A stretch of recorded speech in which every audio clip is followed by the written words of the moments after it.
विठ्ठल विठ्ठल. रविवारी आषाढी एकादशी आहे आणि त्यानिमित्ताने राज्यभरातून अनेक भाविक जे आहेत ते पंढरपूरच्या दिशेने पायी निघाले, आपापल्या दिंड्या घेऊन निघाले.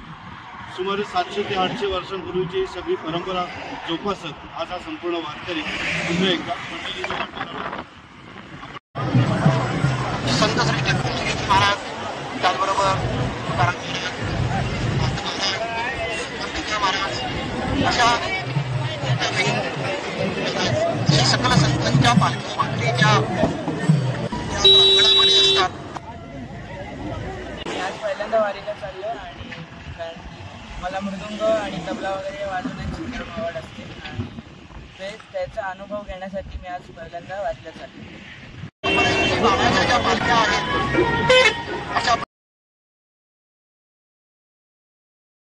प्रमुख असणाऱ्या 7 पालख्या पंढरपूर नगरीमध्ये प्रवेश करतात आणि 20व्यापासून ज्ञानोबारायांच्या पालखीतील पादुका मानकरी टोळी सरकार यांच्या गळ्यामध्ये असतात मानाप्रमाणे आणि या पालख्या सगळ्या आपापल्या निवासस्थानी म्हणजे ज्ञानोबारायांची पालखी ज्ञानेश्वर मंडपात, तुकारामांची पालखी तुकाराम महाराजांच्या मंदिरामध्ये, त्याचबरोबर मुक्ताई मातांची पालखी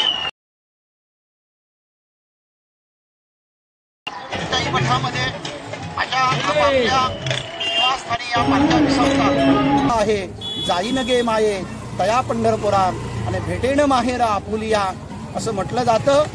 आणि हे सगळे संत विठुरायाला विठू माऊलीला भेटण्यासाठी पंढरपुरामध्ये येतात. जेव्हा नव्हते चराचर तेव्हा वसले पंढरपूर, जेव्हा नव्हती गोदागंगा तेव्हा होती चंद्रभागा, असं अनन्य साधारण दक्षिण काशी म्हणून या तीर्थाला, या तीर्थाचं महिमान आहे.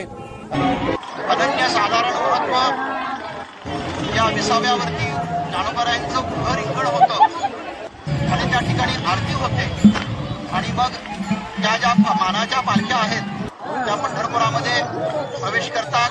ज्ञानोबारायांच्या पालखीमध्ये पुढे मानाच्या दिंड्या, पाठीमागं नंबराप्रमाणे असणाऱ्या दिंड्या, या सर्व दिंड्या आपापल्या नियमाप्रमाणे आपल्या आपल्या पालखी सोहळ्यासोबत त्या ठिकाणी ज्ञानोबारायांचा तुकोबारायांचा गजर करत.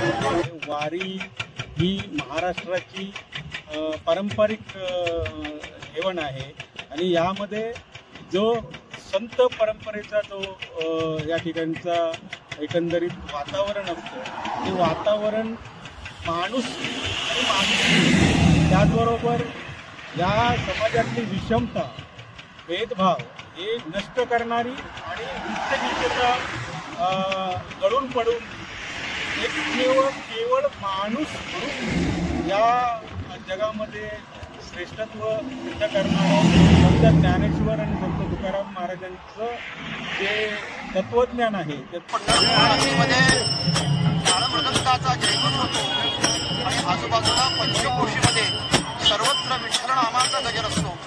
अनेक दिंड्या वेगवेगळ्या ठिकाणी ज्या ज्या ठिकाणी व्यवस्था मिळेल त्या त्या ठिकाणी तंबू ठोकून आपापल्या भोजनाची व्यवस्था करून उत्तम अशा पद्धतीने द्वादशीपर्यंत या ठिकाणी क्रीडापद करून हा असणारा यात्रा उत्सव मोठ्या आनंदामध्ये